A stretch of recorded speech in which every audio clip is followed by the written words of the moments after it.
Peace and blessings, much respect, much love. It's your boy, the Ghetto Guru, aka Shango, coming back with another spiritual message. Well, this is not a pre-recorded, this is a live video. So I haven't done one of these in a while. And, as usual, God, and the ancestors in the universe is leading me to, tell my testimony of my experience of, if you haven't, seen it, that my father recently passed on October 24th, last week. So, I was being led to get on here to tell, my experience with that and tell my testimony with that. I didn't really want to, but, it's not up to us of what we really want to do. It's about doing what's important for the mission and your mission in life. So you're going to have to do a lot of things on that mission sometimes that you don't want to do. So, excuse me. So, yeah, so, that's basically what this live video is going to be about. So, hopefully, not even hopefully, I know it's going to help somebody out there, even if it's only one person. Maybe they going through the same thing, or, if they are, they just don't know how to process it, or they don't know how to handle it. So, it's a very tough spot to be in when you're being a caregiver of somebody, and not just somebody, being a caregiver of a parent. So, I'm gonna just, excuse me, and forgive me, y'all too, allergy season, got everybody jacked up. But I'm gonna just give my experience with that whole thing with my father and everything until, from the beginning of when I brought him back home to, it was time for him to transition. So if you haven't known, it all started with my mother. She went into cardiac arrest November 8th of 2022. She lost a lot of oxygen to the brain, so she didn't get resuscitated. Well, rather, she didn't get CPR in time. So she lost a lot of oxygen because of that.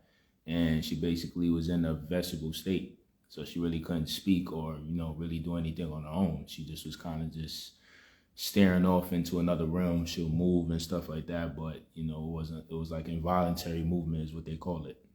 So that's where it started. And then a week later, my father came with my brother to the hospital to see her.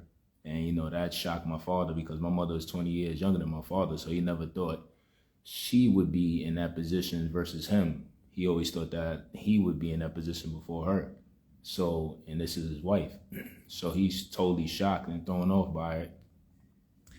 And when he leaves the hospital, my brother calls me like 5 minutes later, and he ends up passing out when they're about to get in the cab to go home. And my brother catches him, thank God. And then he had to take him down the block to the ER. So now they both get admitted into the hospital. So now I'm going to see my mother in the ICU on the other end, and then walk right over to the other end to see my father. So that was a crazy time, and I didn't understand what was going on or why everything was happening that way. So, but that was the start of it. I just had to give you the start in case if you missed that.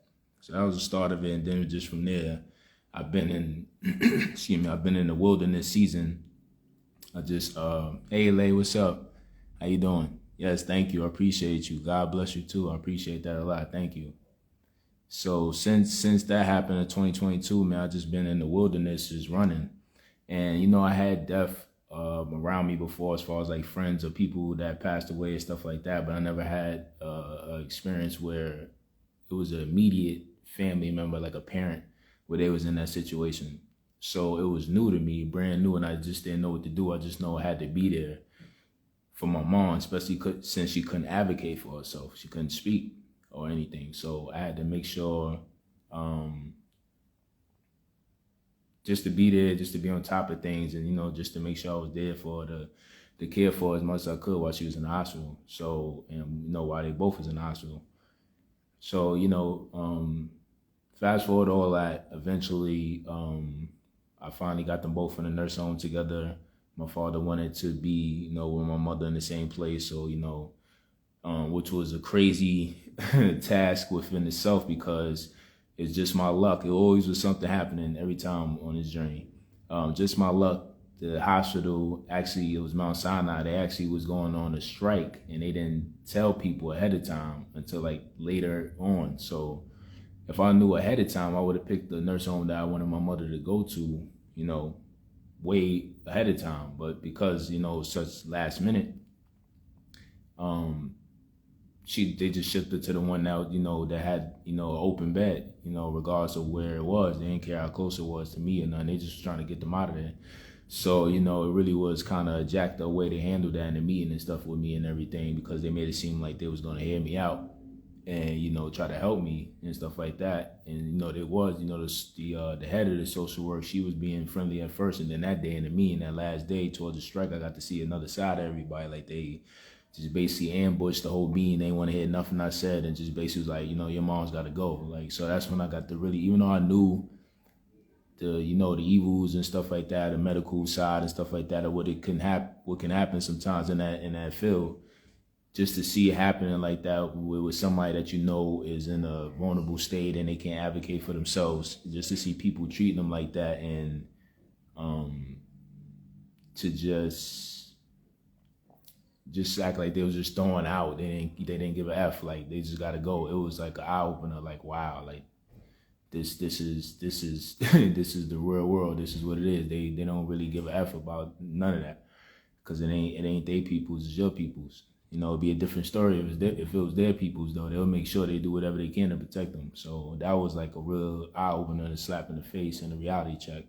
So that challenge, she got shipped to Bronx Gardens, so I had to go up there all the way to that one in the Bronx. Fight to get her out of that one. I had to do a whole bunch of stuff, paperwork, all this extra stuff.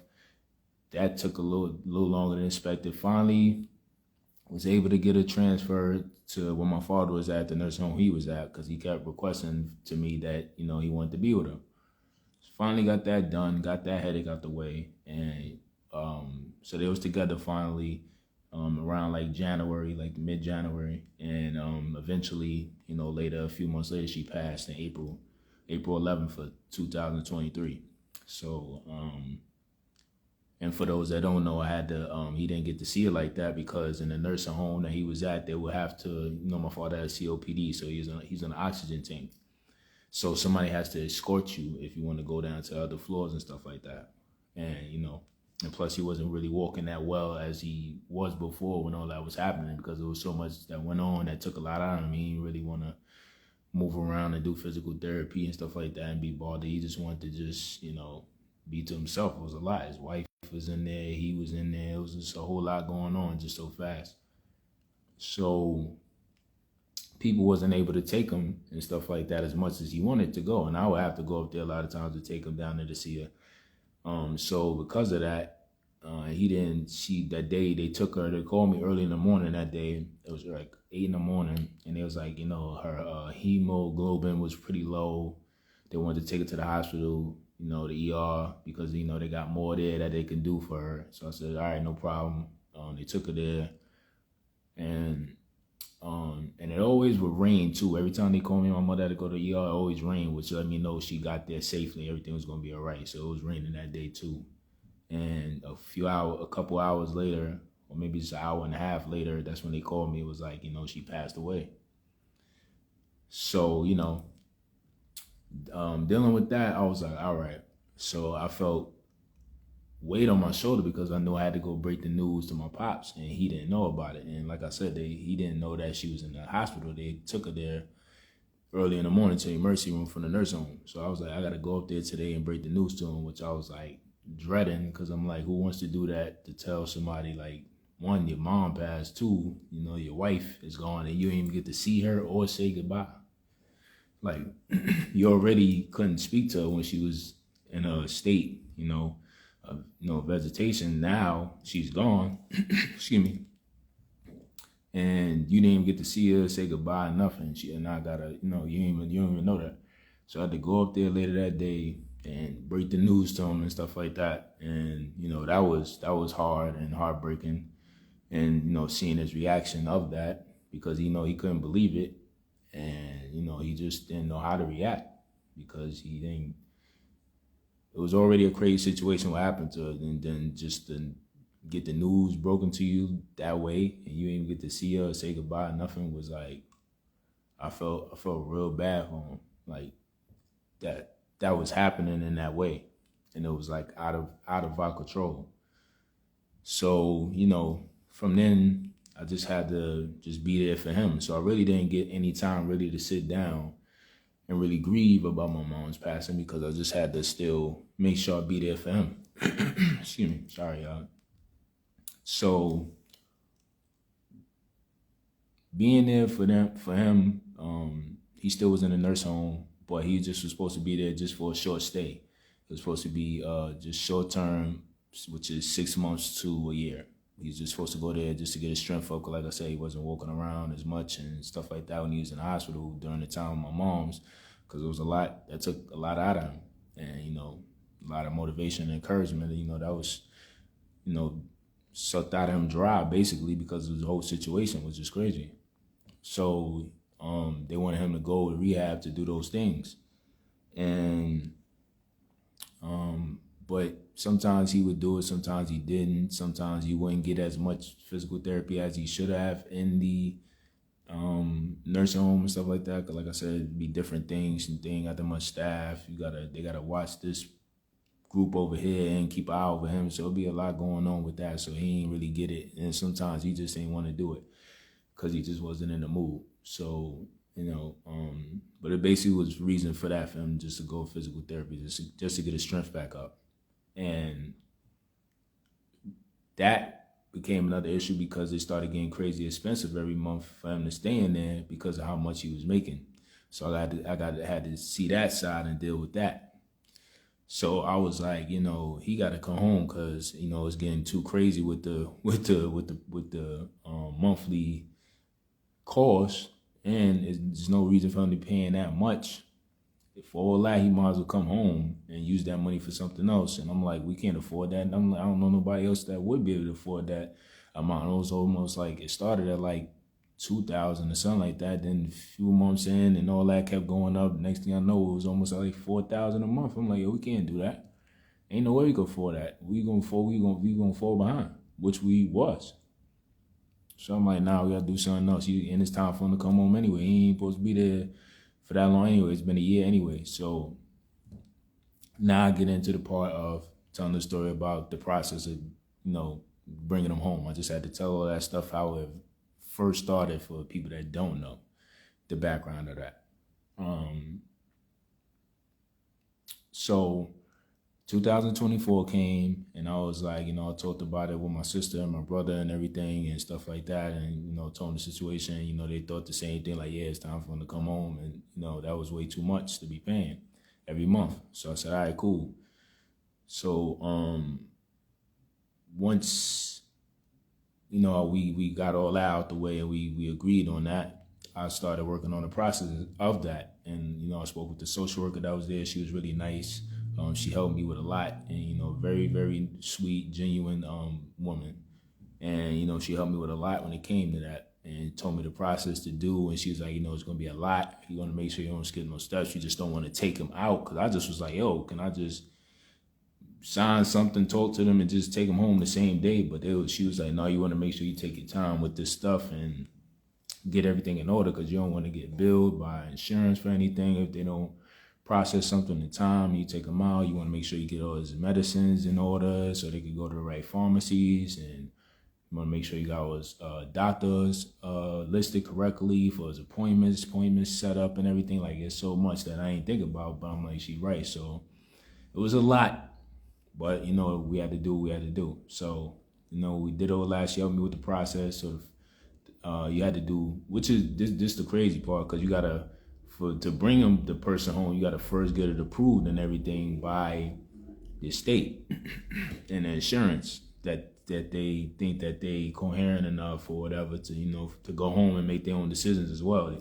and to see how much help they need and stuff like that. Excuse me, because you could also do what's called the CDPAP, which is people that's doing caregivers for family or friend.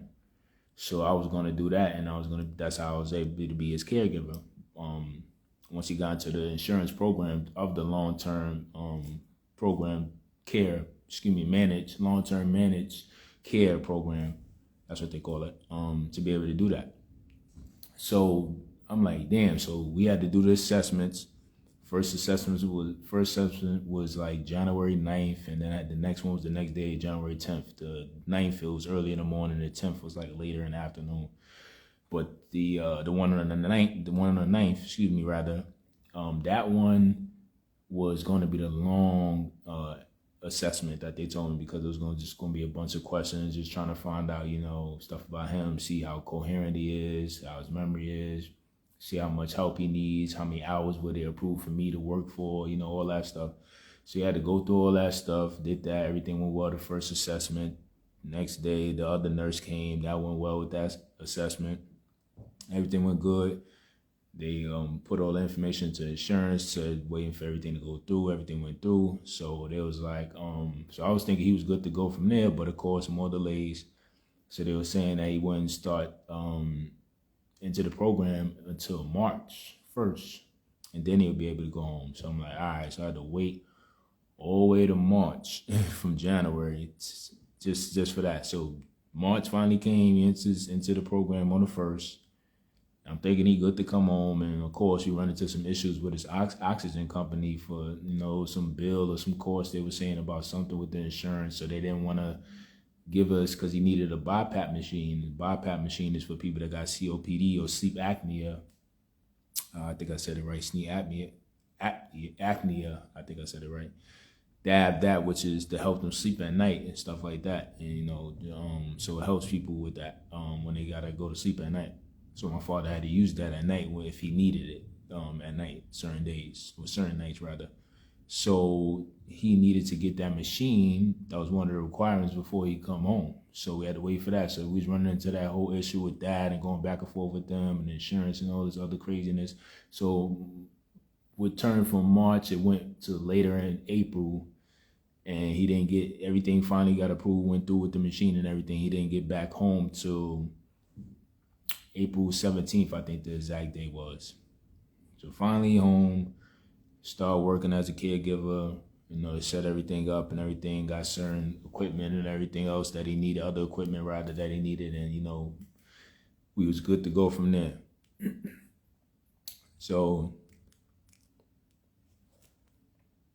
excuse me. So it was a rough start because I had to get used to him being back and now being in charge of giving him his medicine, bathing him, cleaning him up, feeding him, taking him to appointments, keeping on top of his insurance, his bills, his mail, like it was even more responsibilities. And it's funny because my sister at first was like, "Yo, you sure you want to do that? Because you're taking on a lot. It's a lot to do." And I'm like, "You're right," but I knew what God was telling me to do, and He was like, "I need you to do this because you need to be there for him, and it's not a lot of people that's there for him right now, or others that should be there for him right now." And I need you to do that, James. I need you to do that. And I know it's something new, and it could be scary because you're caring for a life now, and you don't have any experience doing that, but you able to do it. And it's a reason why I'm choosing you to do it. So I already knew I had to accept that challenge. And not even just a challenge, I had to accept that assignment, rather, because it wasn't a challenge. I had to accept that assignment that was given to me with my father. So I took on that assignment. So like I said, the beginning was rough with all that stuff, figuring all that stuff out, dealing with that, him being back, and everything that came with that. And so everything, was, I was figuring out how to make everything more simpler for myself when it came to bathing him, washing him up, feeding him, changing sheets and everything, doing the laundry. So, I was figuring out how to make everything more simpler, because you have to, because if not, you'll be working yourself to death, and then you'll be burnt out and you'll have no energy, not only just not for yourself, but you won't even have energy for anybody else if you ain't got enough for yourself. So, okay, that was the first couple weeks. So I think after the first couple weeks, one day, I think I had fed him breakfast or something like that. He asked for some grapes in the morning. I gave it to him. He's eating them, and then later on, I threw them up. So I was like, I knew it was off, because normally he don't throw up like that. It's rare that he throws up. So I'm like, all right, maybe it was the grapes, maybe it was too much for his stomach or something like that. So I gave him some medicine for it and everything. He chilled out, relaxed. He went to sleep.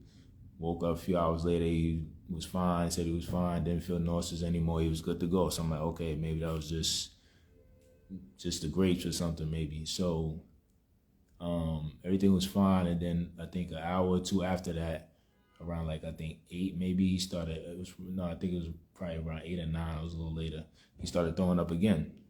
So I'm like, all right, something's wrong. So something was like, call 911 and, take him to the ER. So I did that. Paramedics came, telling the situation, everything, and, one of the guys was just, kind of being an a-hole about the situation, acting like, I guess because he's working for the night crew, he don't want to do that much work. So he was looking like, oh, well, sometimes it happens with older people with the lining of the stomach when they eat something acidic like the grapes, and it happens with my grandmother. In my head, I'm like, I hear what you're saying, I get what you're saying, I know you're trying to compare that with whatever situation with your grandmother, but please don't compare this situation with that, because just because it sounds like that don't mean that that's what's happening. Like, let's find out exactly what's happening. And I hate when people do that. Like, nah, I get what you're saying, but nah, let's find out. This could be a different case. Like, you don't know, like, my father, like I know. So I was like, so he was just trying to convince me, like, basically like it was nothing. Like, he didn't need to go to the ER. But I'm like, nah, I'll feel more comfortable if we go, just to make sure. So, he had an attitude, and I'm just looking at him like I had to hold my tongue, because I'm like, if I was black on right now in this house, and he gonna just storm out, whatever, and then it's gonna take me even longer to get this man to the ER. I'm being arguing and with this person, it ain't even worth it. So I was just like, you know what, whatever. So whatever, to get him ready, we in the back of the ambulance, get to the ER. I tell the nurse and the doctor the situation, asking about like scans or anything, because at the time, at the situation in my apartment, they had found there was like lead in the building and stuff like that. So I was like, I hope, before he came back, so I was like, I hope they ain't had nothing to do with it. So I was asking him like, yo, the situation with the lead, and can we double check, even though they say, it's with younger children, but still, if you're breathing that in, you never know, regardless, because it's still something chemical and toxic. So I was like, can we just make sure? So they were saying, well, we'll see, and blah, blah, blah, and all this, that, and the third. I'm like, all right. So we in there, sitting there, waiting. They took him to go do some scans and stuff and everything. So hours later, after all that stuff, waiting for the results, the same doctor came back, and he was like, oh, wow, like, Mr. Cook, we looked at, we took some CT scans of your brain and stuff. We concerned. We found some fluid in your brain that we're concerned about. So in my head, I'm like, now that's the same reason why I was looking at the stupid paramedic guy. Like, you see what I'm saying? If I would have listened to you and never took him, my father would have got sick, or who knows what else would have happened. Now look what happened. And I was like, I wish I could have found that guy so I could look at him and tell him what happened. Like, you big dummy. Like, if we ain't go, you'd have caused more issues to my father, because you're dumb behind acting like you don't want to do your job. But I was like, but I couldn't even find him. It was meant for me not to find him, because I would have been going off on him in the hospital, and I would have been looking crazy. So anyway, so they was like, yeah, we want to keep you and, watch. And, they wanted to keep my father and watch over him for the next few days because of that. So, they kept him over the weekend and, some of the weekdays doing some testing. They couldn't really find exactly what was causing those, the fluid and the lesions in his head. So they was just trying to still figure that out. Then eventually a few days, they was trying to, thinking that they was linking it. They was thinking that it was linked to lung cancer. So, me and my siblings, at first we was like, well, we want to go because he was going to Presbyterian those last 2 years because that was the closest to where the nursing home was at. So they always take you to the closest hospital when you got to go to the ambulance, and they take you from somewhere. So most of his past recent medical history was in their system versus Mount Sinai, where he was originally used to go for all the years before that. Because of that, we was like, we wanted to go get a second opinion from not Mount Sinai, but from Columbia Presbyterian. So we had him discharged from there, took him over to Presbyterian. They was doing their testing too. First they didn't know either. Did some more testing, and finally they said the same thing, that they believe is linked to lung cancer, and they believe it's stage 4. So it was another blow, because I'm like, yo, we just went with this with my mom's last year, all this craziness, they health, nursing homes, going back and forth with people, fighting with doctors, trying to get them out, trying to get this done for them correctly, all just all type of craziness. And then he already got COPD, then now this comes. So I'm like what else can happen? Like stage 4, you got COPD, now you got stage 4 lung cancer. Are you serious, God? Like, what the hell is going on?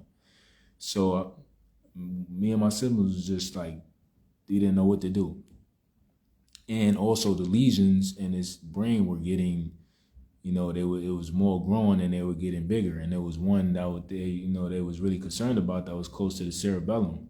There was a cyst that was very close to the cerebellum that they was concerned about. And, they really wanted us to make a decision on what to do, because they were saying, but this was the crazy part about it, because they wanted to go drain that cyst that was by the cerebellum, but in order for them to do that, he has to go under anesthesia. But the crazy thing about it is that he has COPD. So if he's under anesthesia for too long, like 30 minutes to an hour surgery, that's even 15 to 20 minutes, that's dangerous, because of how chronic of an illness it is for his lungs and be able to breathe. So he can die right under the anesthesia immediately if he's under there for too long. So that was one of their concerns. So they were saying either he could get the surgery, but the concern was that he might not wake up, he might not make it past the anesthesia 5 minutes into the procedure, he might die right then and there. Or he might not make it past, if he makes it past the anesthesia, he might not make it past getting the tube taken out of him. He might have to breathe on that for the rest of his life, and this might be the end right there. Or, they said we could not do nothing, and we could just see what happens, and it might get bigger and get worse, and it could cause a coma or seizures. So both decisions was like terrible. We and we just had to hurry up and make one, not in the next couple of days or next day, or right there on the spot. So, it was a lot for us, very emotional. Me and my siblings, my brother and sister, we was trying to decide what to do, what was the best decision, because that's not easy, because both of them could be fatal. So it was another test, another lesson, another thing again of having faith and trusting, what God was saying. And my father, he's 84, been through a lot and everything. He was just telling the doctor, whatever y'all gotta do, just do the surgery, just do it and get it over with, because he's tired at that point, man, of dad being in the hospital, getting poked with IVs in his arm, the hospital food, getting all that stuff. He was tired of that. So he was like, whatever surgery they got to do, doc, just do it, because I'm not afraid to die. So whatever. So we was like, all right. So we just said, we're gonna respect his wishes and just do the procedure and just have faith that everything's gonna be fine. So they did the procedure. He went under the anesthesia, and he made it past the anesthesia, thank God. And now they was like, all right, let's see if he makes it past the breathing tube out of him to breathe on his own. So they kept it in. So the first day he was breathing better on his own. And the second day, they was like, we're gonna wait another day just to make sure before we take it out. The next day, the second day, he was breathing even better on his own, fully on his own, and they slowly took it out and he was fine. Then he started, waking up, talking, and of course you're gonna have a sore throat from a big tube being down there.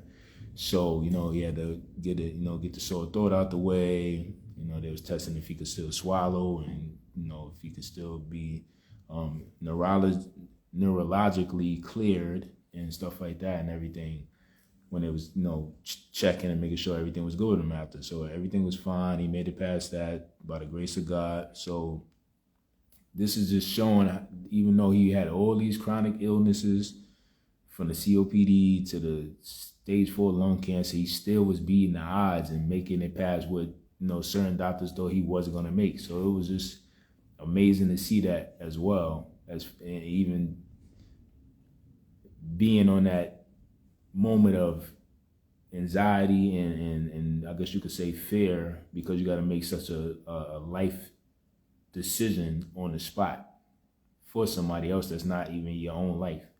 So for him to come out of that was like, wow, like God is really working and leading us. So that went good. Then he had to get the other procedure after that, which is a gamma ray procedure, which is it's like a metal halo around your head. It's like a 2-hour procedure where they shrink the rest of the lesions in your brain. So that's all the lesions that spread from the lung cancer up to his brain.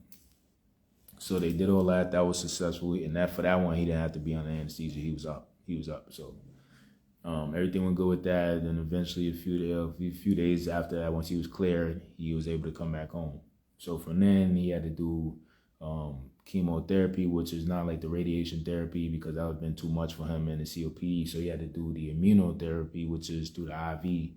And that's like 30 minutes. You just sit there, let it go into your system and stuff like that. So it was basically like it's not to cure the cancer, but it's just basically to activate his body to be able to protect itself and fight back and try to control it as much as it can.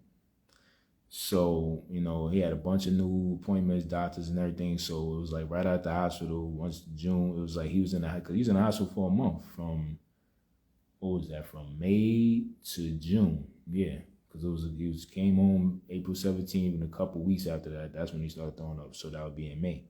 April. But then May. You're right. So that'd be from May to June.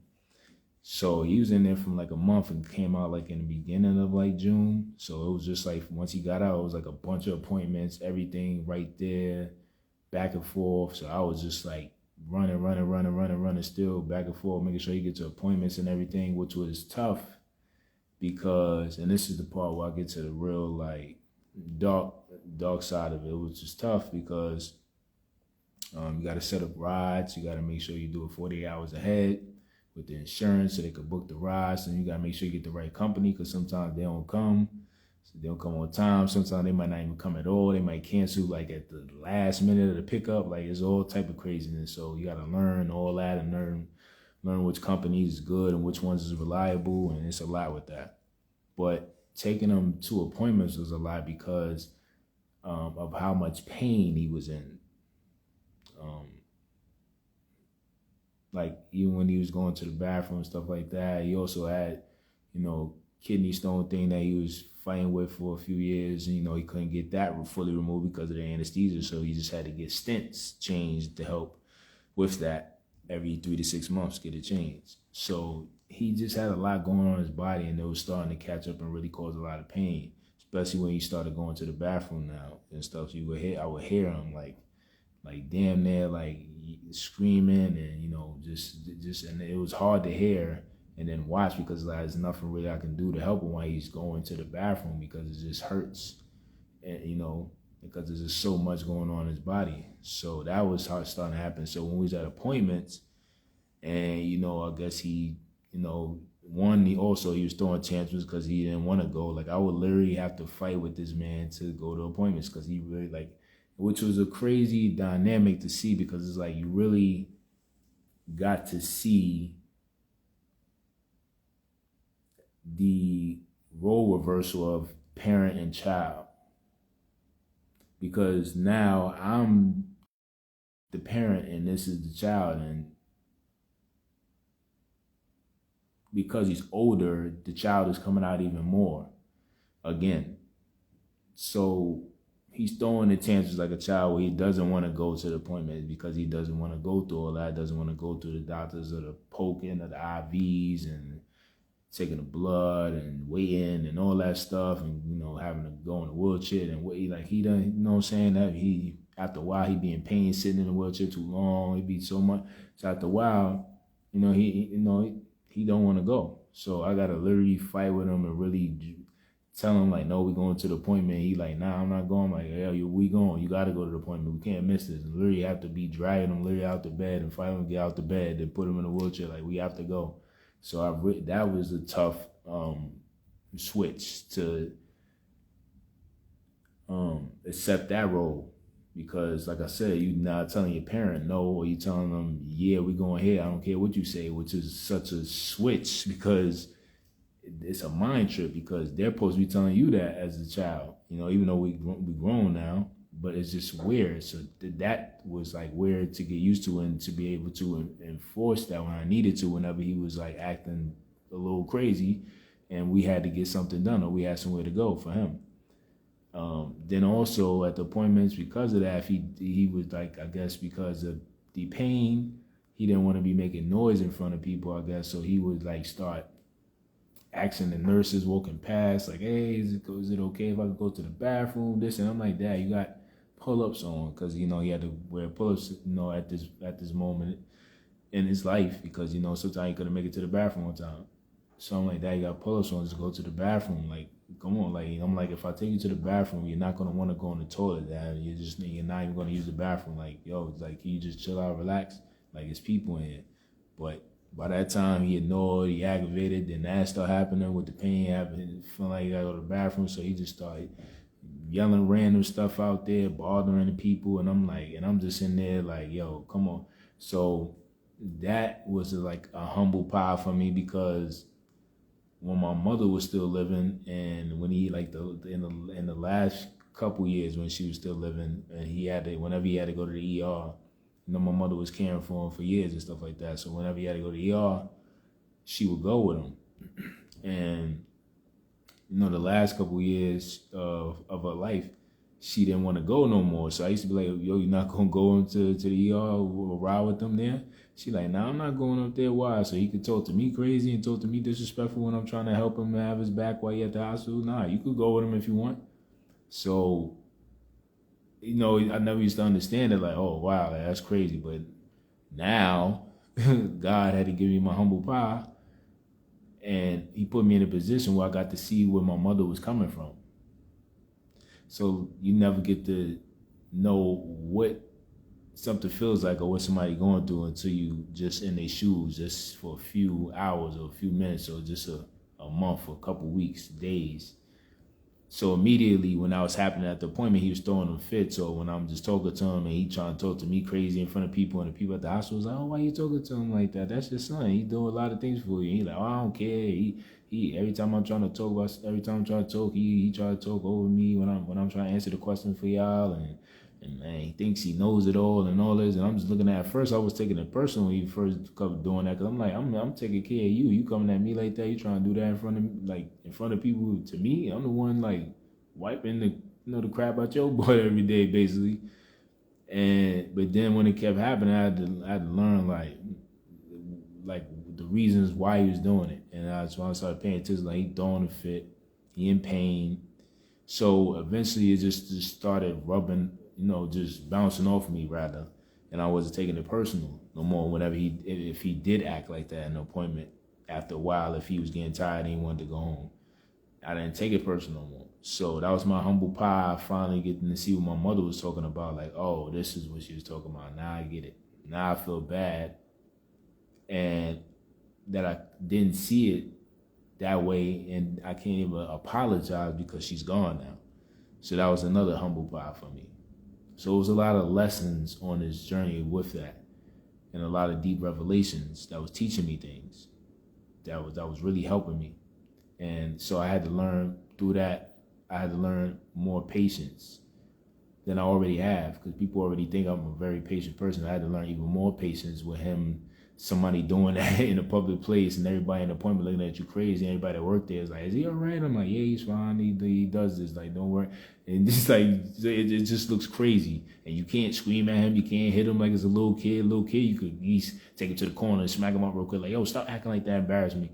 You can't do that with an elder person. That's gonna be like neglect and abuse. Like you can't smack them up. You can't do any of that. And it's your parents, so it's like you just gotta sit there and just take it. So it was like humble pie, crazy humble pie for me.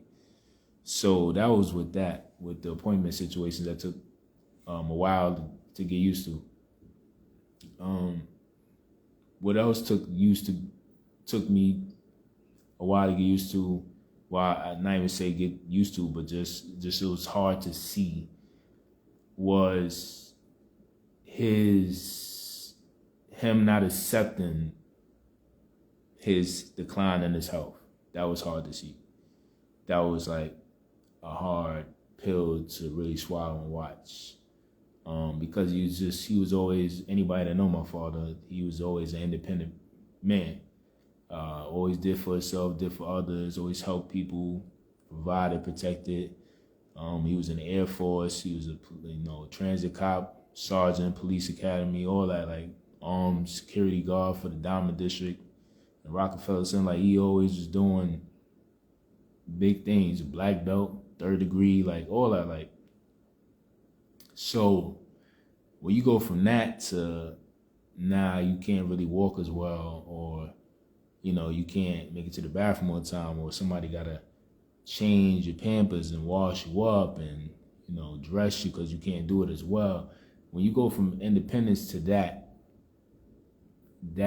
is a very blowing feeling to your ego, and not just your ego, excuse me, your pride as a man. So seeing him go through that was like, excuse me,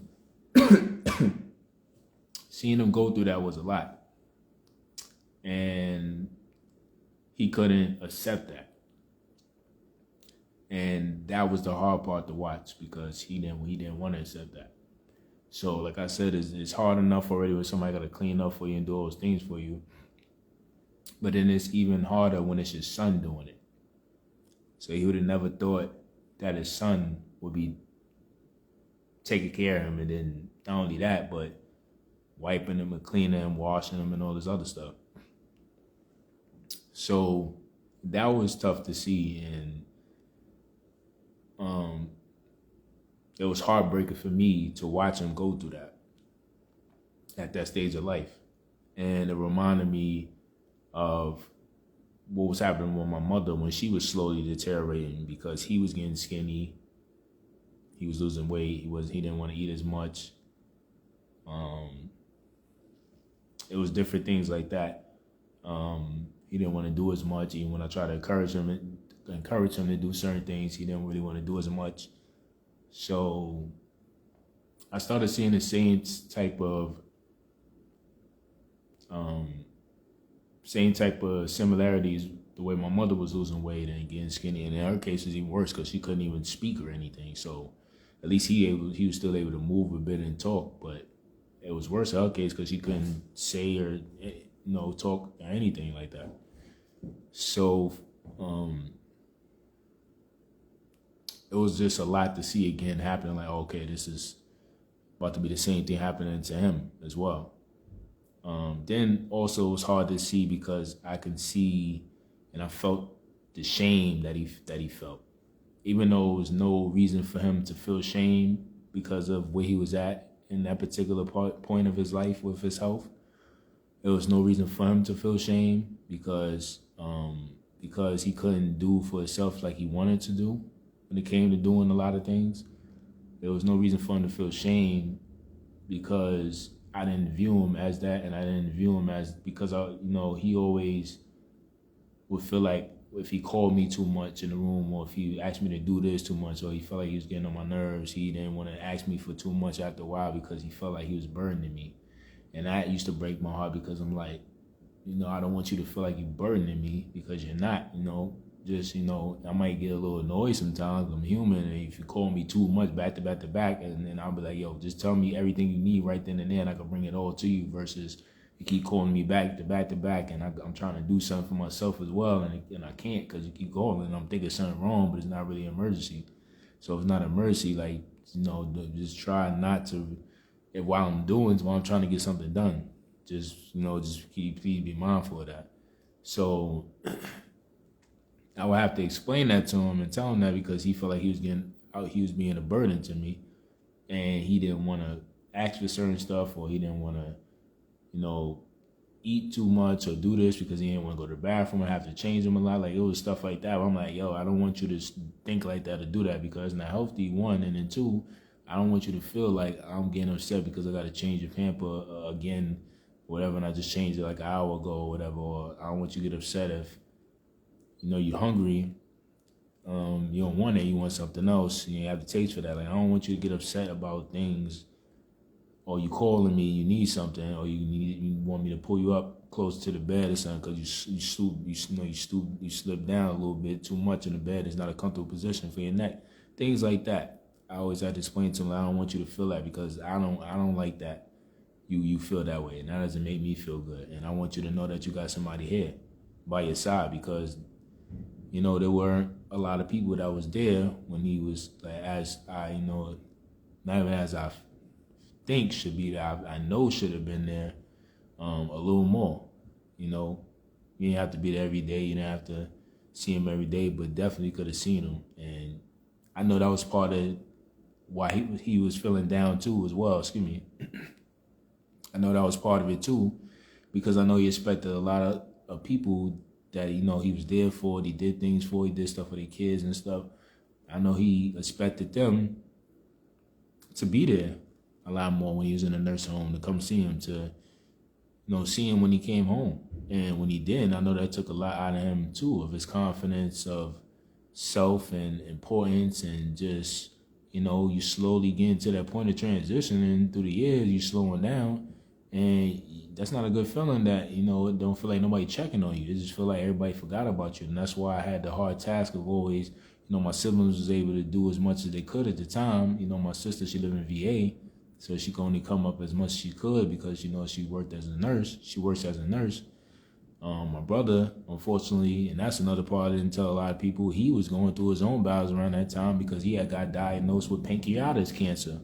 So it was a lot going on around that time. So, I had to just really, put on my extra cape to really be there as much as I could for him, because, like I said, everybody had their own things going on as far as my brother and sister, and they was being there when they could. But there was other people that definitely, that I know and he knows, that should have been there a little more. And I know that had a lot to do with it too, as far as him not really having hopes of, like, getting better or feeling better, or just was down and just was not feeling like an independent man like he always felt. He had the feeling, he had the energy of shame on him, and I had to always reassure him, like, yo, I don't want you to feel like that, because there's no reason for you to have shame. It's not your fault that this happened to you, and it's not your fault that your life and your health has ended in this, has ended up in this way. I'm here for you. I'm here on your side, and we all we got right now, and I'm here to take care of you and be there for you the best that I can. So that was tough to see, it was very tough to watch. And you really, we always hear or say that when you see the good things in the world and stuff like that, on life, those are the beautiful things in life. Seeing the trees, seeing the flowers grow, seeing, the innocence in children, seeing love, seeing happiness, seeing all those things. And, we always refer to that as seeing the beauty of life. And not even just the beauty of life, but thank you, God, how precious life is when we see all those beautiful things. But really, through this, I also got to learn the hard lesson of, you really actually get to see how precious life is when you watching somebody slowly die. Sorry, I kicked the camera. You really don't see how precious life is until you're watching somebody slowly die.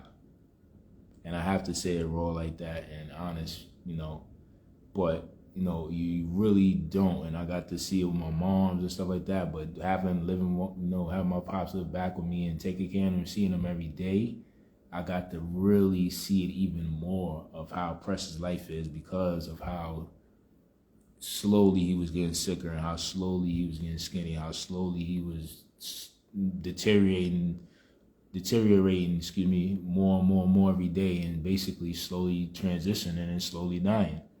And the fact that it was nothing I could do to really save him and all that, or, help him not be in pain, or, that was the tough part to know. That I just had to be there for his comfort until it was time for him to transition. That was the tough part about it.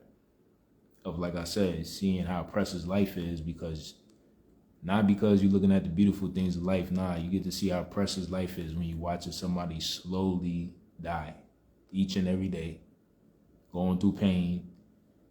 I'm talking about, I didn't even get sleep at night sometimes, because it's different when you there to care for somebody, you clock out and then you go back to your house. I'm there, I clock in and I clock out, but I still got to stay there because I live there. So I'm with him 24/7. So it's not like when a person could come there as an aide and they there for 4 hours, 5 hours, and they get to go home and they get their mind refreshed. I'm with him all day, every day. So the extra stuff that come with it is traumatic, and it's gonna break you because it's not gonna be easy. So it's nights when I ain't getting no sleep because I can hear him in pain whenever he got to go to the bathroom and stuff like that, because of all the health issues that's going on with him. And I got to keep on checking on him and make sure he's all right, because I can hear him screaming in pain because he's in so much pain. Like, I was sadder. Like, of course, I'm sad that he passed and everything, of course. I was sadder when he was in pain, living. Like, I wish you could see how hard that is to watch somebody in pain like that every day. And there's nothing you could do but just try to be there as much as you can and comfort them in pain. Or not getting no sleep because he calling me in the middle of the night because he's anxious. Word, bro, appreciate that. Word, bro, appreciate that. Or not getting no sleep because he's anxious because it's not like he in the hospital again where there's constant noise and nurses checking on you every hour and making sure people there. You now home where it's quiet now. We turn the light off in the room, he get anxious and stuff like that. He's a person that had very high anxiety. So he gets anxious, so he constantly calling my name to make sure I'm there and stuff. So I gotta wake up. It's like literally having a newborn baby. You gotta keep checking. Every time you hear a little cry, a little this, that. It was literally like that, but with a full adult now. He just constantly running, so you ain't get no sleep. Then you just gotta wake up and do it all over again. Medicine, wash him up, change Pampers, moisturize him, feed him, this, that, all these things. You constantly doing that. So after a while, because at first it's not easy just to be, just keep it 100, cleaning, like Marlon Wayne said that in his comedy special, he's like, cleaning baby crap is different than cleaning adult crap. And I'm like, he's not lying. Because I was in that position with my father. Like, it's a big difference cleaning adult, elderly crap from them and changing their Pampers, bro. It's a big difference from changing the baby's Pampers. It's a whole different mentality you gotta have. In the beginning, it was crazy hard doing that. After a while, it was like I was becoming numb to things. And then I just got desensitized to it, and then it just became normal of just cleaning them, wiping them, changing crap. All those little things that people was like, oh, I'm not doing that. It just became normal. It just became part of the everyday routine. And after a while, I became numb to things. And that's why I said that's part of the trauma, because you getting so desensitized to all that stuff. You're not realizing it, and you're not realizing how it's affecting you because you're just doing it. And you just, there to support someone and, be there. But you're not realizing what it's doing to your psyche and your emotions and your physicality and your spirit as well. You don't realize that till later on. So all those things was difficult to see, and those numbing me and stuff while I was, taking care of him and everything. And,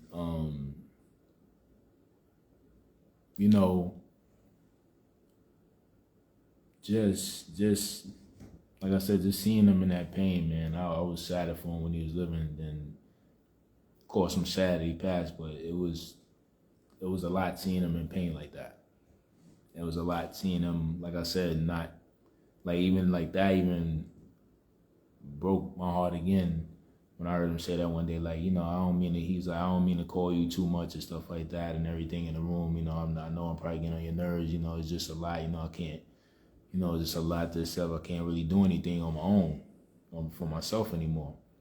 And that was, I felt bad for him. Because I already know my pops was so used to being independent and being able to just get up, do whatever he wanted and do for himself, and now he can't. And like I said, that's a hard pill for for anybody to swallow. And then a man with pride in his ego, and an independent man that's always used to protecting and providing, that's hard for him to accept. So those things that used to break my heart. And when he used to randomly bring up my mom's, you know what I'm saying? He would say, he felt like he heard a voice the other night, and I just wouldn't know what to say sometimes, because I felt for him, because like, he's missing his wife as well, on top of his health not being the best, and it's deteriorating. He misses his wife that he didn't even get to see before she passed. So it was just a lot where I just had to really just find ways how to mentally handle that, to be there for him and be strong for him. And keep myself up as well. Because I also had to find balance with taking care of myself. Because you can't take care, and I'm literally taking care of somebody, but you can't take care of anybody else unless you take care of yourself. So I had to make sure I find balance and really caring for myself. Make sure I was still doing little things for myself, keeping up my self-care. I had to make sure. So, while people seeing me doing these videos and all that stuff, and they seeing me do that and stuff like that, little did they know, I was going through, little they know I was going through all that in the background. I was going through all that in the background, caring for my father and everything, and, his health. I wasn't really talking about it as much, and, I don't really put my business out there to, too much people, unless I'm led to talk about something, in my life, like right now. But, yeah, like it was just a lot, man. And it was just a lot, man. And, as, time went on, he would have his moments up and down where he looked better, then it looked like he declined and looked better. So, he had his moments. And, closer to, fast forward when we get to, September of 2024, I talked about this in my other video about how, we had an MRI Monday, and we was going to get the results on a Friday. So we did that. Went on a Friday to the doctor, to the neurologist, to get the MRI results. And, I was nervous because I wasn't sure if, the lesions was going to be gone in his brain. So, we got there, we talked to the doctor, she came in, asking how we was doing and how everything's going. Hey, mama love, how you doing? Yup, heart's right back at you. So, yeah, they was just asking the normal, how you doing and everything, how's your day going, how's everything going, and, I was like, everything's good, So she was like, yeah, so, we got the results back from the MRI, and, I'm just like, oh, man, it's going to be something bad. And she's like, yeah, like, we got good news. She was like, there's no lesions there. All the lesions are gone. She was like, it was like a little tiny speck there that was like that small, but she was like, you barely could see it. But she's like, all the lesions is gone in his brain. She's like, this is great news. And she was looking at my father, and I'm like, wow. I was just shocked, because I'm like, wow, like he overcame another obstacle. Like, that's why I was like, it was such a roller coaster ride with him, because I would have my moments of being sad and feeling bad for him and the situation. But then I would have my inspiration moments like that where I would be inspired by him. Well, I'm like, this man has got a chronic illness, got diagnosed with stage 4 lung cancer, did procedures, all type of stuff, and he's still overcoming obstacles. So it's another obstacle. And I ain't even talk about the other crazy surgeries he went through when my mom was still in the hospital, living there, still was alive, and she was in the hospital at that time. It was another procedure like in 2023 when January came. and he had to get some surgery for his lungs. And they was like, oh, we could do the procedure tonight, and they brought him down there. They ain't do the procedure that night. They ain't do it for a few days. We're like, what's going on? They finally do the procedure. Say they just gonna take a little tube up inside the rib. He not gonna be asleep. You go in there and they could fix whatever the thing is. I don't know what they did, but the next day, me and my siblings go there. He filled up with air. I'm talking about his neck is like this, his body, his arm. We like, yo, what the fuck is going on with this? Excuse my language. We like, yo, what the hell y'all doing? They ain't know what to tell us. they couldn't explain. They had to go do it all over again, and finally corrected it the second time. But this is what I mean. Like, this man was, I'm talking about just surgeries being poked up, anesthesias, just all type of craziness, and he still was overcoming stuff that they didn't think he was going to make it past at his age and with his chronic illnesses. So he inspired me a lot of times, even though it was a roller coaster ride of sadness and different things. And also at those times we inspired me, and we had our moments of happiness as well. And that was the time we inspired me. I'm like, damn, he really, like, all of it is gone. That's crazy. And, I don't know if that was like him in the spirit, like that's my victory lap, or like that's my championship. I can hang up my jersey now, retire from the game. Because after that, a few days after that, after we got that great news, that's when I just seen a rapid decline out of nowhere. And I was like, okay, something's definitely going on, excuse me. And, it would look like he was coming out of it, and then he would go right back into that slump again. And, when it just kind of stayed there, like it looked like it was like going for the worst, I was like, you know what? I think I need to, because it got to a point, seeming where he wasn't able to, he wasn't really responding. He kind of was just staring beyond, and he wasn't able to drink or swallow anymore when I was trying to, give him something to drink and feed him. And, those are usually signs that, the person about to, soon transition up out of it. So, once it got to like the third day of that and everything, I'm like, oh, nah, I got to take him to ER, because, I need him to get some fluids at least. Like, if he is going to transition, at least let me take him somewhere where they could give him an IV and get some fluids, because I can't just have your head dehydrated like that. You can't drink and swallow anymore like that. Nah. So I told my siblings about it. We all agreed. We took him, I took him to the ER. My sister was going to come up and find some time to leave and stuff, come out extra earlier, because she was going to come down later, in a later date, but because of that, I was like, yo, I think I need to get up here. Well, you need to get up here. And I told my brother, and so we always just figuring things out, just trying to figure out what was going on with him. So it would look like he had his moments of getting better, and then he would have his moments, where it was like he was going back in the slump. Oh, we got some cat hair on me, man. Shea butter. So he would have his moments where he was getting better, and then he would have moments where like he was back in that mode again of like transitioning out of it. So they was just trying to, they was doing everything they could, giving them certain medicines and stuff and everything. And they was asking us what we wanted them to do. And then they was being honest, like, they didn't think that he would make it past his hospital stay, which was, we back in that predicament again with, that type of talk. And, it was just like a hard pill for all of us to swallow. And it was just a lot. And, just looking at him and just thinking about that was just tough to digest. And we just had to figure out different things we wanted to do, and as far as making him comfortable, and we didn't want to do any drastic measures, as far as like doing no incubation or, trying to resuscitate him. Cause I'm like, nah, because, I'm saying, I don't need y'all doing that, breaking any ribs and sticking any tubes down his throat. And if he's gonna pass, I just let him transition. And we always we think that's best. So, they did what they could when it came to giving him certain medicine, help with his breathing and everything. He was helping him and stuff like that. But then something else would happen, or another organ would start acting up or failing. So it just, he made it a few days. And then, like at the, October 23rd, they called us early. Was concerned, thinking that he was going to pass, because we was getting concerned to cause those whole past few days.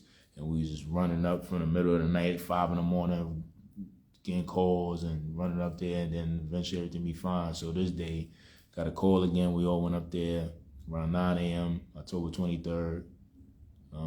We was there. We was thinking, they was basically saying, basically the plan was to make them comfortable, certain, they did everything they can, but the blood pressure still was pretty low. The heart rate was going up really high, and it was concerning for them. They gonna try to continue to give them meds like we wanted, but nothing extreme or any extreme measures, So we got to a point we was just like, we had no choice but just to talk about making them comfortable and, taking them up to hospice and everything. Cause he was at home, we was doing at home hospice, cause he was going to the ER a lot around like late August and around August and early September. So to prevent that, we did the in-home hospice, which I didn't know they had. I thought it was only at facilities.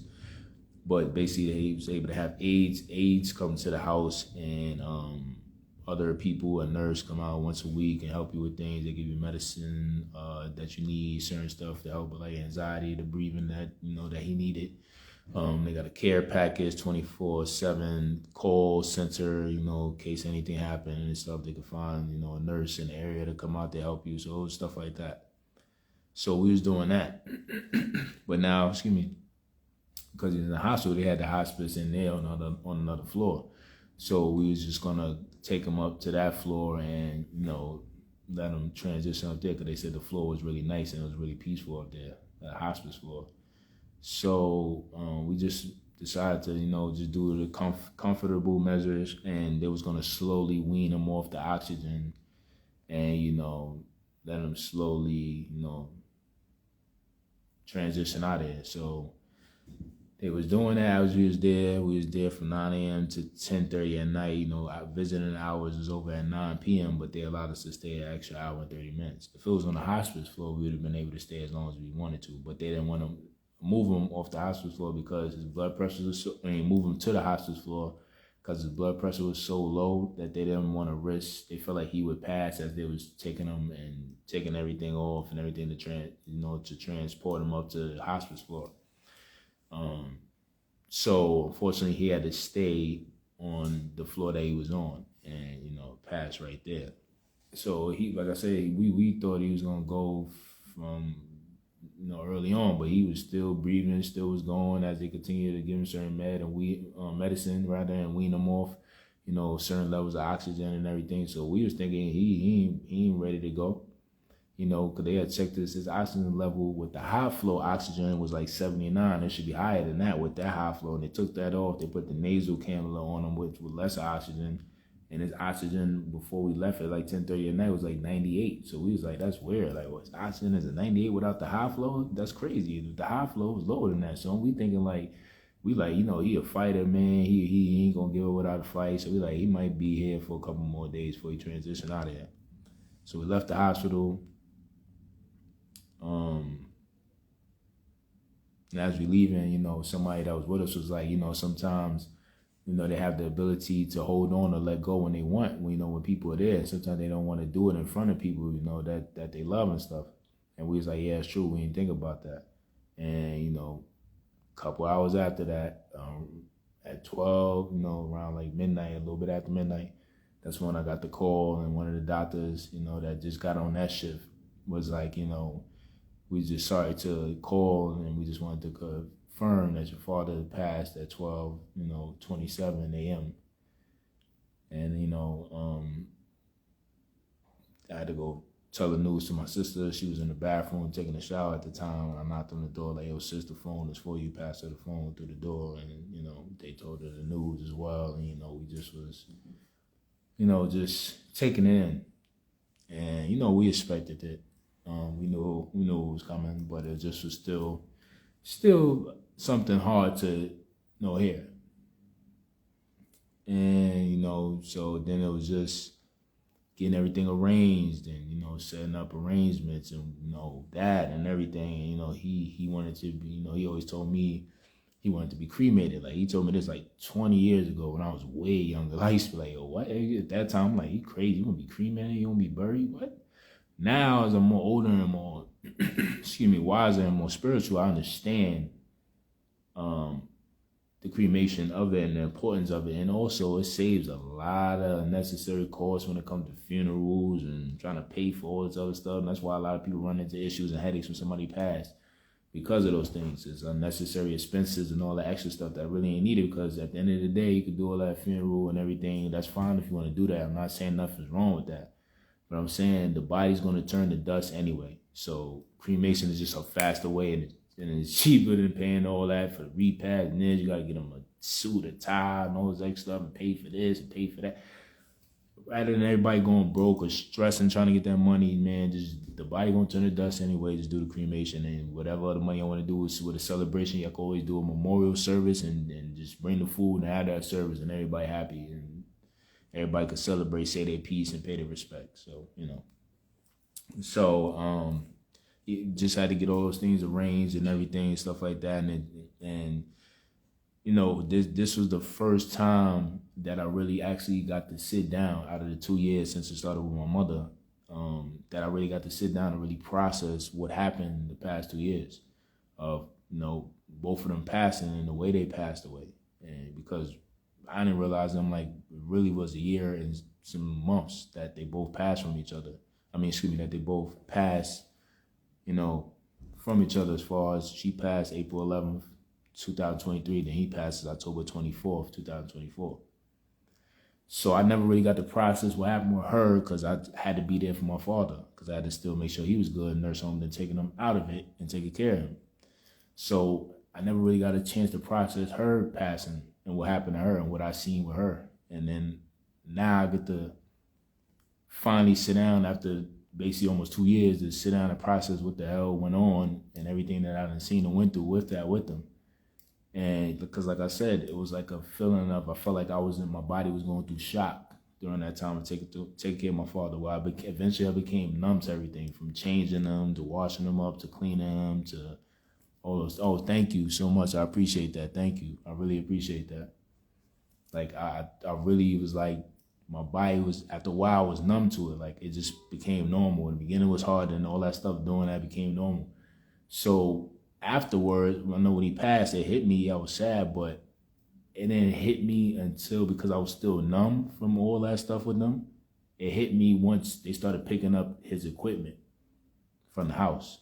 When the room was getting empty, that's when it started hitting me like, oh shit, they both gone. Like I'm really, like, I got people that got my back, but I'm really out here by myself now. Like that's when it got scary, and that's when the realities hit me. Like, yo, both my parents is gone. Like even when you get older, you're a grown person. If something was to go down, like, yo, if something really, really traumatic happened, or I really get in a tough spot, I could turn to my moms and my pops. Like, I could really need help. And now I'm like, that can't happen. So they not here no more. Like when they started coming to get his oxygen tanks, like that's when they hit me. Like the numbness started going away. Like, oh shit. When they started picking up his BiPAP machine, when they started picking up the wheelchair, when they started picking up all that stuff, because you want to get all that out the way. You don't want no problems with medical insurance, because they will try to bill you. You get all that out the way. Anybody ever passed, get all that stuff out the way early, because they will try to bill you if you still got it in your house and they know about it. Don't even play. You do not want a $20K bill for some BS. Trust me, because if you can't prove it, you in a tight spot. They want that money. But just going through all that stuff of that's when it hit me. Like, oh wow, I didn't even know that. I didn't even know that's crazy. Wow, I didn't even know that. Oh yeah, I got it. Definitely, that's crazy. I didn't even know that. See, small world. See what I'm saying? Look, but yeah, for real, man. Like it was a lot, and that's when it started hitting me. When thank you, Mama Love. You always say it for me. Yes, definitely. Likewise, that's when it started hitting me. When the equipment started getting picked up and the room was empty now. Well, I'm like, oh snap! Like my parents is gone. Like my pops is really gone. My mom is gone. Like ain't none of that. Like I could come if I was going through something, I could call them or talk to them, or even when he was in nursing home, at least I could go up there to see him and chat with him and talk at least. Like that's all out the window now. So that's when it started hitting me and the numbness started going away of everything I was seeing from the past with my mom's passing, and then take care of him the past few months before it was time for him to transition. So it was just a journey of just lessons and real humble moments. Cause like I said, I didn't never understand what my mom was talking about, taking care of him, until I had to take care of him. And then I got to see, oh, this is why eventually after a while she got tired of going with him to appointments, because he act this way or he's gonna talk to you this way. I got to be in that position now, and I'm like, oh, now I know how it feels. So that was my humble pie. God was like, take your humble pie. Then all the sleepless nights when she running back and forth, he calling her for this, that, and the third. Now I'm going through that when he calling me for this, that, and the third at any hour. That's another humble pie moment of like, you don't never know what somebody else going through until you in their shoes. So she was doing that, take care of my father for years. I was only doing that for a few months and I was almost losing my mind. Like, man, it was so much to deal with. Like, it even drove me back to like drinking, because I just had to get out the house to do something, because it was like just so much trauma and so much responsibility that came with that. And just the way he was, that's what made it harder, because he wasn't accepting. He was in that quality of life and living at that point. So it was more resistance of fighting with a child. And when that happens, you can't help nobody because they're not letting you help them. So that was frustrating for me. Well, I just needed a stress reliever to get out the house, like anything. Yo, luckily I had people that, yeah, can you keep an eye on him real quick? I just want to get out the house for like an hour or two, because I'm there 24/7 with that. So it's not like I said in the beginning where I could just leave, go clock in, clock out, go home, and then come back to work later. Nah, I live with him. Like, we living in the same place. So ain't none of that leaving. You gotta stay there for all that. So all that does a lot to your psyche, into your emotions, into your physical and your spiritual. And like I said, you gotta make sure you do those things for yourself, or make sure you're getting out the house, or make sure you're taking time to go do things for yourself. Make sure you make it time to do self-care. You gotta really make sure you're doing those things. Even just stay on top of your prayer and your faith, because it's gonna be a lot of discouraging moments during all that time. Like, it was a bunch of discouraging moments. Like, every time I fix something for him, something would happen with the insurance, something would happen with this, something would happen with that. And I gotta come fix everybody's mistakes, because a lot of times it wasn't even nothing I did wrong. Somebody did something stupid, then they look at you like, oh, you gotta fix it now. But God works in mysterious ways, because every time I did go through that headache, I learned something new.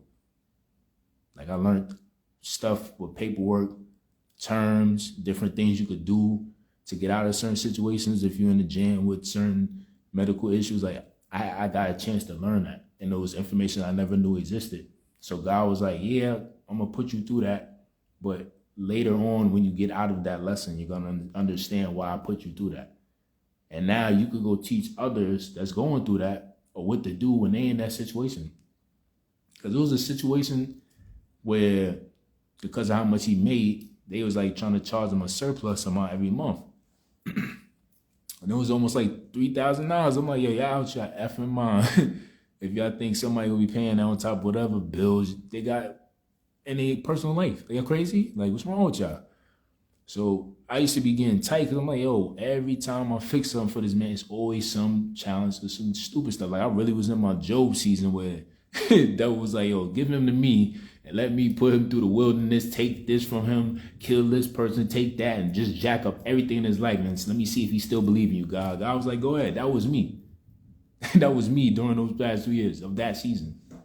But everything looked like it was getting taken. Everything looked like it was getting slaughtered. Everything looked like it was getting up out of here. Nothing was going, and I still had to come outside with a smile and still come out being positive, and still come out giving hugs and daps and all that. Even when sometimes I was like, yo, I don't know what the hell going on in my life. I don't know what's going on. Where's the blessing of God? Where's the reward? Where's all this for all this? Like, where's all the reaping what I sow for this suffering? Because I'm suffering beyond the means, God. Where's that? So I had to keep my faith up a lot, because it was very discouraging at times like that. Like, when that happened, I was like, but like I said, it's a lesson in the end. I had to learn. All right, what I got to do? Had to go down there. Had to go down to Medicaid. I went downtown to Chinatown. Had to go talk to somebody there. Talk to them. They had to print out information. Hey, go ahead. Talk to the social worker. They know what to do from here. Tell them that you need them to create a pool trust, blah, blah, blah, and they'll get that money back. I'm like, oh, all right. I never heard of that. Pretty sure a lot of people don't. Had to go. Next time we had an appointment for him, told the social worker there, hey, listen, I got the situation. They told him how we owe this. I didn't even know, because that was another crazy part about it too, because they never sent no mail with it. They sent the mail to the wrong address when I found out later. I'm like, that's why I never seen it, because I sent it to the wrong place. I sent it to the nursing home when when I did the assessments, again, people mistakes that you got to fix. I gave y'all the address. Everybody know he's coming home. Why would just send his mail for that there with a surplus amount? And I never seen it when all his mail still come to the house. They don't go to the nursing home. So I'm like, dang, y'all don't send no other notice 2 months after that, then send another one in June, monthly. Like, come on. And then you're saying we owe this. Like, come on. Nah. So told the social worker, she was like, I talked about it. She sent me a bunch of information on like different services to help you set that up, set up a pool trust with somebody. Did that. Hit up one of the people that I was that I felt led to. Hit them up, told the situation my father, told the situation we was in, how much they were saying. He had to pay monthly for the surplus, how much we was backed up and owed because of their fault of not sending the info to the right place and never communicating that from when we got in the program. Because if I knew that ahead of time, I would have set that surplus thing up ahead of time. We would have never been in this mess. But unfortunately today, a lot of people be jacking up, and then we always got to fix their issues.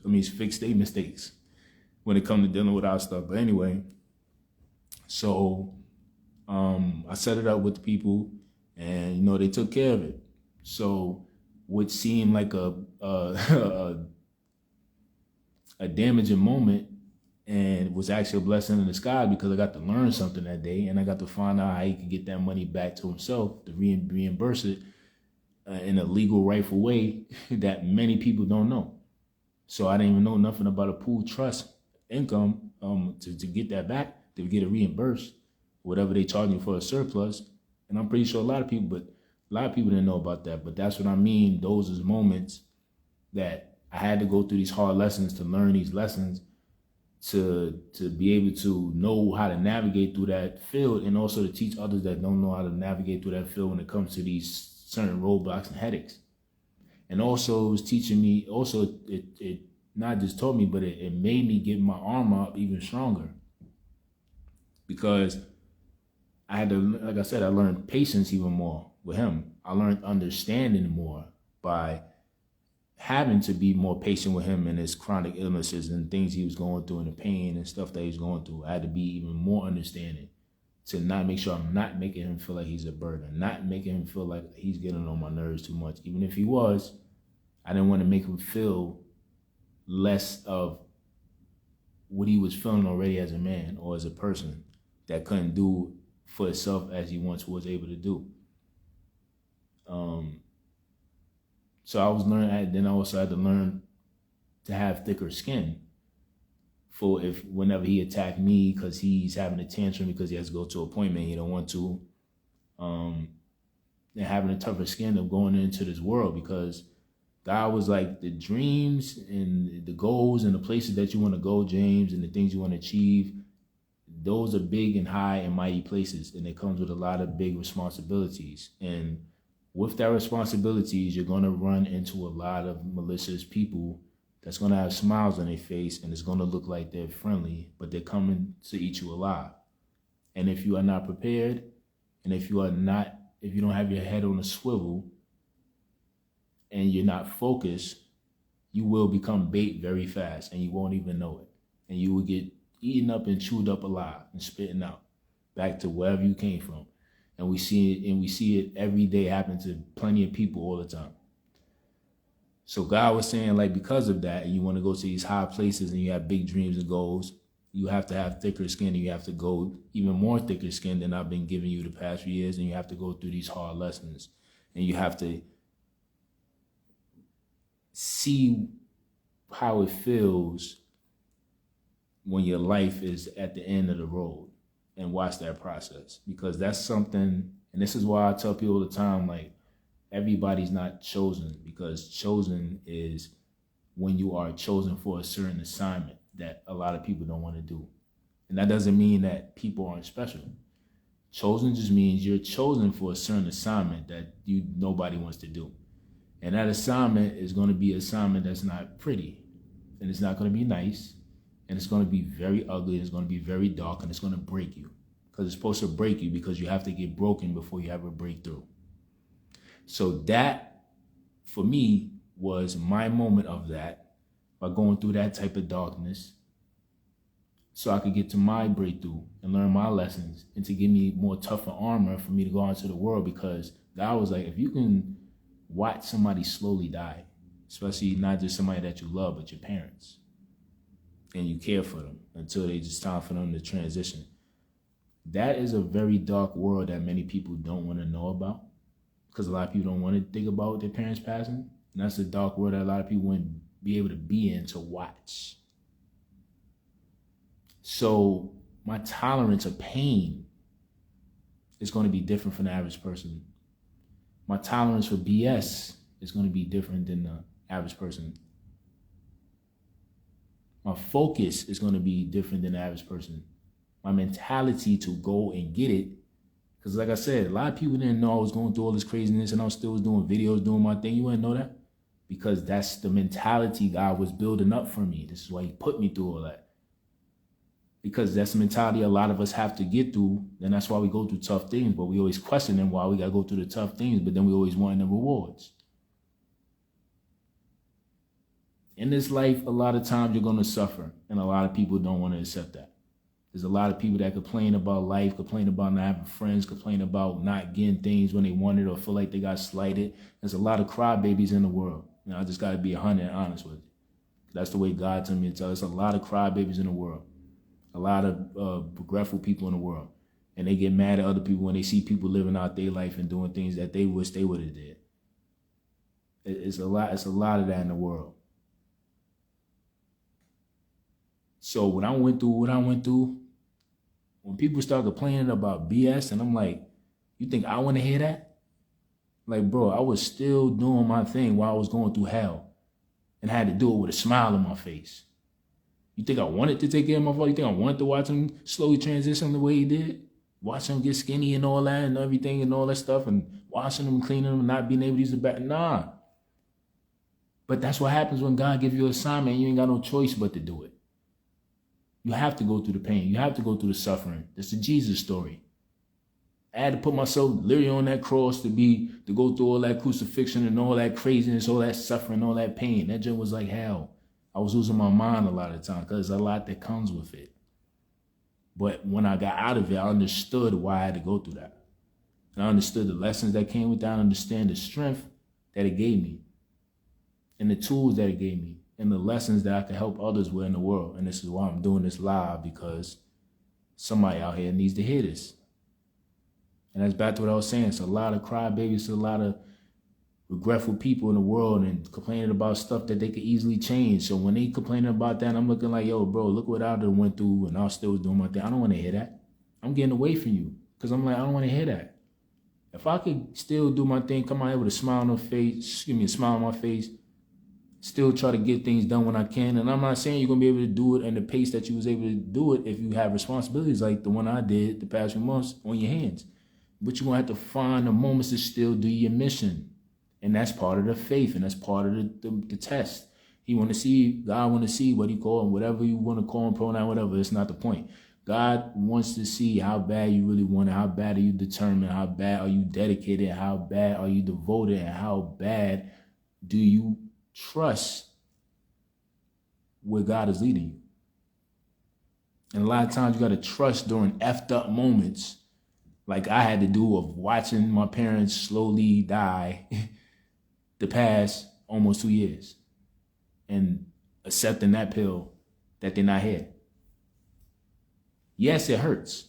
Yes, it does not feel easy. Yes. A lot of people probably surprising me even on the camera talking right now. That's because I'm on a mission. It's bigger than me. It's bigger than me. This is just the flesh that you're watching. The flesh, the same with the Jesus story that took all that pain. That's what you're seeing me take. But my spirit will resurrect just like him. And I come out a new person. And thank you, God, because it's right on time, because we in Scorpio season, which is death, rebirth, and transformation. So whatever transformation y'all going through and I'm going through is for a reason. And the pain and the suffering is part of it. You got to go through the ugly stage to get to the beautiful stage. Even when it's birth, it's pain, and then it's beauty after, when they're holding the baby in their hands, after all that pain and screaming and crying and squeezing somebody's hand and saying, "Get this damn baby out of me. I ain't having no more children." You know, all that. But it's that. And then you get to the beauty of it, of holding the baby, and then you see it was worth all that pain. It was worth it. It was worth it. All 9 months, all that, the swollen ankles, the waiting for the water to break. It was worth it. Because you see a life now, and you see what came out of it. And the same with this. I came out this cocoon, and I see that was worth it. And like I said, yes, it hurts.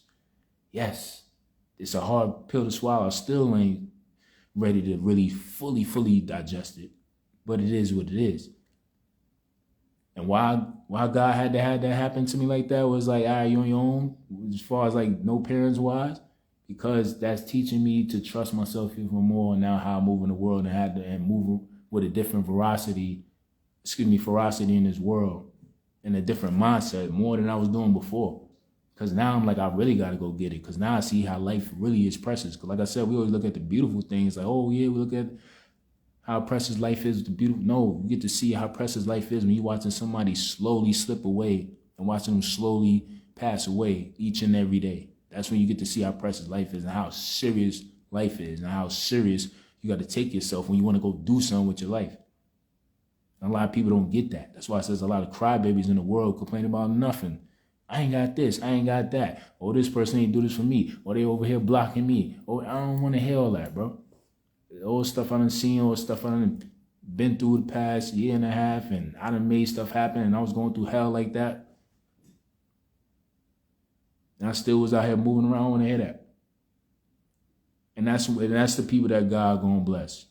The ones that he see out here that's moving, that's trusting. Like I told somebody this yesterday, in order for you to get your blessings, you got to put yourself in a position to listen. In order to get your blessings, you got to put yourself in a position to listen. And what do I mean by that? You got to put yourself in a position to listen when God tell you to move. Because a lot of times we try to be humans in the flesh and control everything and be like, we know the spirit is telling us to go over here, but we want to go over here. And then we be regretting it like, damn, I should have listened to my first thought. And I done jacked it up. Until you go through a wilderness season where you stagnant and you got to sit down. You ain't got no choice but to listen because there's just so much hell going around. You need to find a quiet space in the corner, somewhere quiet in the house, because there's hell going on. And you need to figure out what's going on. So you ain't got no choice but to go in the corner and finally sit there. And through that stagnancy and that wilderness season and that quiet alone time is when you'll start to hear again. And when you put yourself in a position to hear again. And that's when God gonna be able to talk to you and lead you to where you need to go. You won't have to go figure out where you're gonna get your next meal. You won't have to figure out where you're gonna get the next job. You won't have to figure out where you're gonna get the next check. All you gotta do is put yourself in position to listen and be obedient. And God's going to lead you and show you exactly where you need to go, exactly where the food is, exactly where the water is, exactly where the resources is at, exactly where the right person for you is at. You're going to be led to all that, but you have to put yourself in a position to listen. And the position of listening a lot of time is in stagnancy, and it's in alone time, and it's in isolation, and it's just going to be in that dark wilderness spot of your life. And sometimes it might be stagnant. You might not hear nothing for weeks, months. But you got to be patient and keep on praying and staying down and keep on doing your thing and having the faith until you hear when God finally say, hey, yo, it's time. You ready now? Go do this, go do that, go do this, go do that. And watch how much your life changed. And watch how much you see God work in your life. That's when you really get to see what it's really all about. So, I done ran my mouth. I'm pretty sure this is like an hour. I just had to come on here and do what I was being led to do and give my testimony and my experience of, the whole past year and a half well, my parents, and especially the past few months with my father and everything with that situation. And I know it's out there for somebody. Well, rather, I know it's meant for somebody out there to listen to, because they need to hear that. And these things that may have seemed like a curse for me, or I was cursed, or something was, I did something in my life to deserve this. It really was blessings in disguise. Blessings in disguise, rather. Because like I said, yes, it's scary to feel like, oh snap, like I'm on my own. Both parents ain't there, because no matter how old you get, you always want your parents there. But I'm also learning to now even trust myself even more as far as how I move in the world, because I know that the decision making is ultimately going to be up to me. Like, even if I didn't know, I could go to my parents and be like, hey, what you think about this? I'm thinking about this. And, depending on how I feel, I go with whatever they're saying or whatever I feel, even if it's something that's different than what they're saying. But I don't have that option anymore. Like, I have to just solely be what I really feel internally and what God is telling me, and just make that decision from there. Or,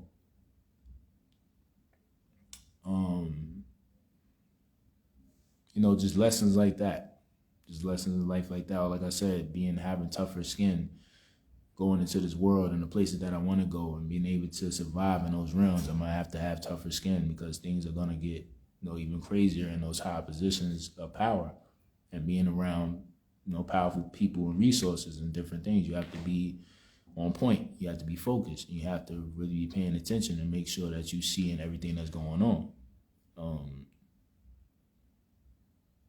Just seeing the value of life and urgency in life, because a lot of us think that we have until tomorrow to do things, and you don't know what the hell tomorrow's going to bring. So I learned that lesson with seeing them both slowly pass the way they did like that.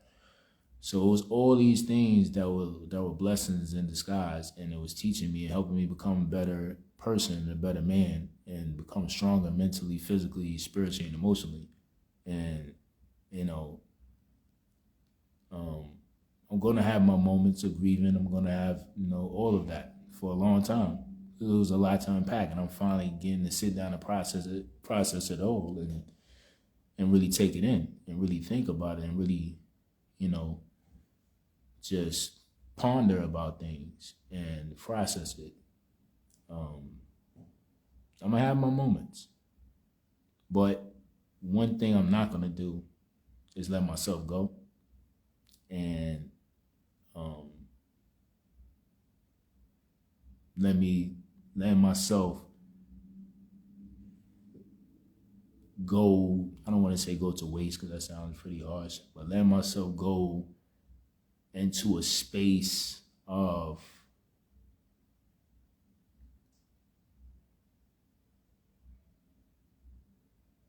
complacency, I guess I could say, and yes, that's what I'm trying to say. I'm not going to let myself go to a space of complacency of being in darkness, because when things like this happen in our life, sometimes we have a habit of wanting to stay in that dark place and not wanting to find a way to get out of that dark hole. Because sometimes it feels better to be in that darkness when you're feeling low about something in life. So I'm going to have my grieving moments. I'm going to have my down moments of, when I think about them and not feeling the best and wishing that they were here, and, crying and all that stuff. Just being 100% honest. But one thing I'm not going to do is let myself go, and let myself stay in the complacency of accepting being in darkness for the rest of my life because of what happened in my life. We have to take these dark moments and make light out of it. That's a bar right there. We have to take these dark moments and make light out of it. And that's exactly what God wants me to do, and that's exactly what I'm going to do, because I still have a mission to fulfill. And this is part of the mission. And I don't know where he's leading me, but whatever the breakthrough is, I know it's going to be something special. Because when God puts you through things like this, and I'm pretty sure a lot of people out there have been through their own hells, so you can relate. When God puts you through the hell that you've been through, you know that the heaven is going to be that much better. Because the hell process is like hell week. We just got to test you. just got to put you through your hazing and all that other stuff God got to do. And, you know, if you're mentally tough enough, you'll eventually reap what you sow in a beneficial, great way. So I appreciate everybody that was on the live, you know, for a couple people that was on the live. And, you know, of course, people that's coming in later, they can run it back. And, you know, I just appreciate y'all for listening always and supporting, for those that do support and watch. And, you know, I love you too, Mama Love down there. I know I was caught up in talking and stuff, but I see you down there in the comments, Mama Love. And everybody else out there too that show love. I appreciate y'all and I love y'all right back. And I appreciate all y'all condolences and, you know, just everything, man. And so I don't know what the next video is going to be, because, you know, I'm still taking care of things and processing everything and, you know, just handling a lot of other stuff and arrangements. So I don't know when the next video would be, but I know I had to come on here for sure and do this live. So if you didn't catch in the beginning, run it back. It's a lot of helpful information and you just get to hear my testimony and my experience with, you know, my last few months of, you know, caregiving for my father and living with him and everything and stuff. So you get to see that, what you didn't get, you know, get to see and hear about in the previous months before this. Thank you, Mama Love. Yes, we definitely got this, man. We definitely do. I love you all day. So that's it, man. Peace and blessings, much respect, much love always. I love y'all. Appreciate y'all always. Appreciate the support. Like I always say, whether we run, whether we jog, whether we sprint or crawl, because life is that hard sometimes. You can't run, you can't jog, you can't sprint. Only thing we can do sometimes is crawl to that destination. But like I always say, somehow, some way, we got to make it to our destination someday. So peace, blessings, much respect, much love. I love y'all always. I'm going to throw this up on YouTube later. So for my people that's on YouTube, you know, go go subscribe to the channel. Hit the notification bell for all so you can get the future uploads as well on the channel. And, you know, that's basically it, man. So y'all keep doing your thing. Stay focused, stay goal-oriented. I love y'all always. Be safe out there. Have a great weekend. And to the next topic, I'll see y'all. Peace.